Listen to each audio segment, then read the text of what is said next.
going to find you guilty. There's to be no unsupervised contact with minors.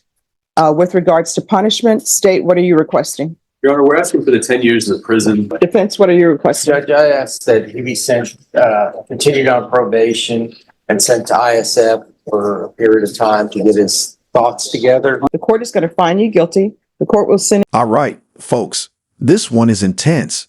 We got a defendant in court moments away from learning his fate. Will he walk away with probation, or is he looking at the full 10-year sentence? Here's the deal. This guy caused a serious crash, left his passengers badly injured, and then took off like nothing happened. But the law isn't playing games, and neither is this judge. Leaving the scene of an injury crash, that's a felony, and the courtroom tension is through the roof. What do you think? Will he get off easy, or is this the day his whole world turns upside down? If you love gripping courtroom drama, hit that like button and subscribe, because we're diving deep into the story behind this case. Serious bodily injury, that's a third-degree felony. The range of punishment is anywhere from 2 to 10 years in prison and up to a $10,000 fine. Did you understand? Yes, Your Honor. So you have a car accident and your go-to is to leave. Why would you leave a car accident? Everybody had left and I just left myself. Well, no, everybody didn't leave because there were two people remaining in the car trapped and somebody had to help them out. So why would you leave injured people behind in the vehicle? I was one of those people injured in the car. And then I got out.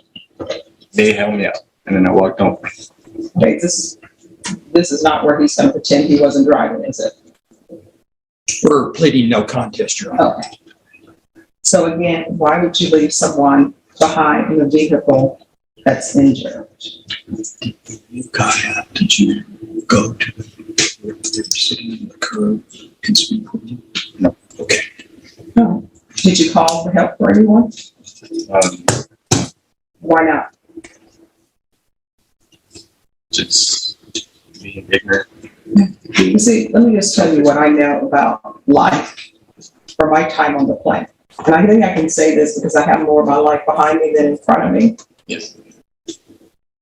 Is that big things somehow ends up snowballing for young people into bigger things. Number one, there shouldn't have been any speeding. Number two, nobody should have taken any drinks and driven.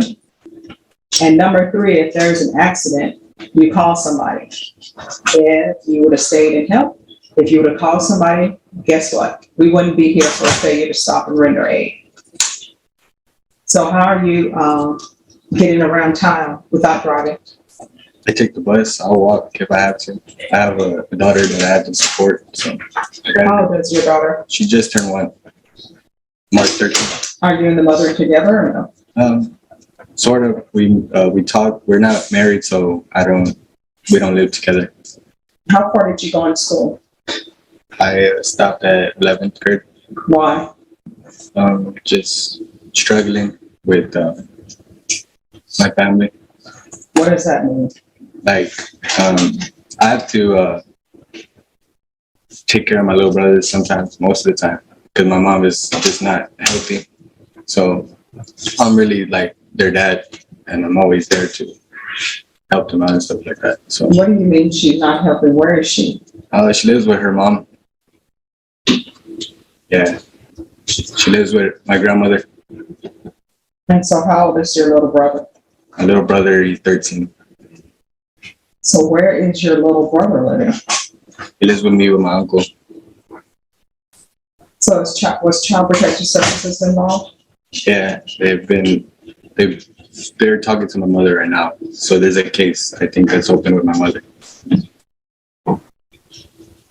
So what are you planning on doing for the rest of your life? Are you going to be working at Bohannon's or are you doing something else? No, I was gonna work at Bohannon's for a little bit until I get my own apartment, and then get my GED and eventually try to join. Asterisk, the man responsible for this crash is now standing before the judge, spinning a redemption story, talking about turning his life around, enlisting in the military and becoming, well, a hero. Sounds nice, right? But let's not forget, he left his injured passengers behind and ran. That's not exactly a role model move. The law isn't about second chances. It's about accountability. A felony hit and run with injuries, that carries up to 10 years behind bars. And let's be real, this judge has probably heard every excuse in the book. Now I get it. This guy had a tough upbringing, and he's putting that front and center, almost like it's a free pass. But plenty of people face struggles without making reckless, life-threatening choices. Your past may shape you, but it doesn't excuse you. And it definitely doesn't come with a get-out-of-jail-free card. So, what do you think? Is the judge buying this sob story, or is he about to drop the hammer and hand down the full sentence? Drop your thoughts in the comments, and if courtroom drama is your thing, hit that like button and subscribe for more. 5 years of your life will have passed you by. You understand? Cats 1 and 2, was there some sort of theft involved? Is there a reason for cats 1 and 2? The case that was CIC was a burglary of a habitation, Judge. All right, so here's the thing about burglary of habitations, right? I haven't been presented with any evidence, so I don't know what it says. But what I do know is that entering people's homes without their permission, it's going to end up resulting in one of two things for you. One, it's going to end up being a prison trip. And burglary of habitations, range of punishment is 2 to 20 years. Or either you're going to break into somebody's home and you're going to be shocked to find that they are at their home, and you may end up being shot or killed. And you know what people are going to say? It was justified. You're in somebody's home, you're not supposed to be. So I'm going to put down cats 1 and 2, but I can give you cats 1 and 2 course in 2 minutes. Don't take what does not belong to you, which people should have learned in preschool. And when you go to someone's home, only go if you're invited, and then when they ask you to leave, leave. Life is so simple, people make it so much difficult than it has to be. So cats 1 and 2. And the MRT, which is supposed to teach you right from wrong, which again, you should learn that in preschool, right? If everybody would treat others the way they would like to be treated, you would need the MRT course. So remember that as you're taking that course. I'm going to want him tested for levels. And those levels need to start going down. Do you understand? Things just got even more intense. One of the crash victims is now joining the Zoom hearing, and this is about to get real. This young woman has lifelong injuries because of what happened, and honestly, it's heartbreaking. Imagine having your entire future changed forever just because someone chose to be reckless. The law doesn't take victim impact lightly, and in cases like this, it can play a huge role in sentencing. This could be the moment that shifts everything. What do you think? Will the judge hand down a harsher sentence after hearing her story? Drop your thoughts in the comments, and let's dive in. I require that everyone treat everyone with respect, so just listen and internalize what I'm saying. You may proceed.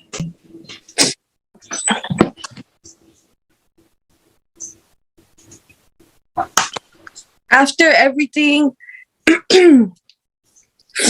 I don't think that you should be in prison or, but I did suffer injuries that are like for a lifetime.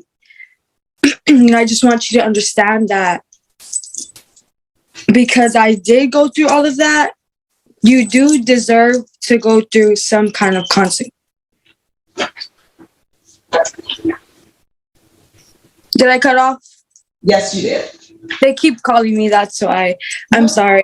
But yeah, that's all I have to say. But I do forgive you. Like, it happened. It's been a long time already, but I just didn't, I hope you just know where I'm coming from, James. All right, thank you so much. Do you all need to speak with her? I don't believe so. We have contact. We can talk to Ms. Perez after this. Thank you, Ms. Perez. Thank you. Thank you. All right. This guy got insanely lucky the first time around.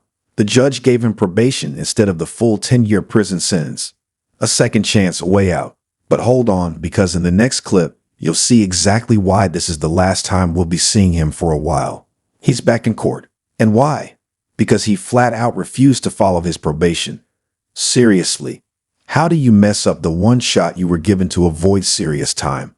Now the judge isn't just disappointed, he's furious. And trust me, this is about to get heated. Probation isn't a free pass. It's a test. And when you fail, the consequences hit hard. That full 10-year sentence he thought he dodged. It's back on the table. What was the plan here? Win it and hope the judge just forgot. Yeah. Was placed on deferred adjudication in 2021 CR 2437 for the offense of failure to stop and render aid serious bodily injury on March 21st, 2022 for a period of 10 years. Is that you? Yes, sir. James Madrone did then and there fail to report to the supervision officer as directed for the months of January and December 2023 in violation of condition number 4. How do you plead to that? True or not true? True, Your Honor. State? Your Honor, we waived the other violations alleged in the motion. No objection. All right. Mr. Madrone, did you understand by pleading true to violation of condition number 4, the court could find it true, grant the motion, find you guilty, and sentence you up to 10 years in the prison and up to a $10,000 fine? Yes, I understand. Knowing that, do you still wish to plead true to violation of condition number 4? Yes, Your Honor. Court will find violation of condition number 4 true. Is there a proposed agreement? It's not, Your Honor. We are we're going open. We are asking for the 10 years, Your Honor. I believe the defense might be heard on that. All right. Defense, what are you requesting? Judge, we're requesting that he be placed on probation, that he be given weekly UAs and intense supervision. Basically, Judge, this was a lot dealing with financial issues. He has 2 small children that he was responsible for, living with his grandmother at the time. He's now presently employed. I believe he has the resources now to continue taking drug testing and support his children. So I think basically, Judge, if we give him weekly UAs and ISF and put him back, not ISF, with intense supervision, that he's able to complete the probation successfully. You have anything to add, James? Yes, Your Honor. All right. You want to raise your right hand? Do you solemnly swear and affirm the testimony you give will be the truth and nothing but the truth, so help you God? Yes. All right. You can lower your hand, state your name for the record. James Madrone. All right. It says here that you didn't talk to the manager and you left when asked to stay in the lobby by the probation officer. Your Honor, I was my grandmother, thankful for her that she helped me with my burdens when I had to do these reports and everything, and she would have my kids in the car while I'll be reporting. So at that time, I really didn't have too much time to be there due to my being responsible for 2 children. So that was just that at that time. That was it. Okay. That doesn't make sense to me. Your grandmother is helping you with your children. Yes. And how old are your children? 3 and 1. All right. So she's helping you with the 3 and 1 year old. So you're telling me your grandmother drives you to see your probation officer Yes. and then says, I can't wait. Yes, Your Honor. That doesn't make any sense to me. It's just like I I don't know about you guys, but this man is out here acting like he can talk his way out of anything. If I were the judge, I'd be giving him the biggest side eye right now. So first, he claims he skipped out on his probation officer because he had to pick up his kids. Okay. But then he says his grandma was helping him, only to completely backtrack and say he's getting no help at all. Which one is it? Because this story is looking shakier by the second. Let's be real. Probation isn't some casual suggestion. It's the court saying follow the rules or go to prison. And right now, he's looking like someone who didn't get the memo. Meetings with you and you kept rescheduling and they allowed you to reschedule it and reschedule it and reschedule it. again, I had financial burdens. So you didn't have a cell phone? No. You couldn't get a ride via bus? Your Honor, my grandma lived in Leon Valley and she moved over there by Lackland Air Force Base, and I did not have reliable transportation. Oh, no. I know for a fact that there's transportation by via for Lackland. Oh. And you know how I know there is that? Because one time I made a mistake and got on the looper, which I believe is the 510, and it takes you all around the city. And I was like, wow, this is where the bases are. Yes, but where I had to report was over there by 1604 in Bandera, which, Via. yes, Your Honor. They canceled that bus route. I know it sounds like if I'm making it up or not, but yes, they did cancel that bus route for that reason. That drive was very, very extreme. Did you pick up the phone, call probation and say, hey, this Yes, is Your where Honor. I am? Okay. Yes, Your All right. Any other questions? Mr. Madrone, my name is Hank Wilkins. If I ask you anything you don't understand, just let me know and I'll try and rephrase it, okay? Do you know the last time you reported? The last time I reported was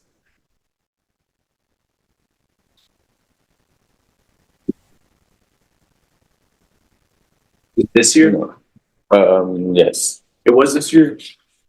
So would you be surprised when the probation thinks the last time you reported is November?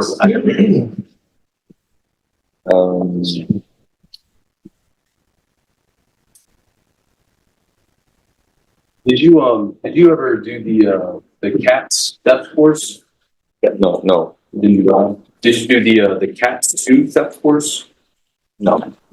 Did you do the moral recognition therapy? No. Did you do anything on probation? I had parenting classes that were available online, which I did do, and it waived over my community service. I'm sorry to interrupt. How can you do the parenting classes online, They but were you for can't free. report? No. But you can't report to probation online. Explain that to me. I did report to probation online every time I had a Zoom meeting. And when it was in person, it was hard for me to be able to report due to my lack of transportation. Do you remember telling probation in January of this year, they're not going to do anything?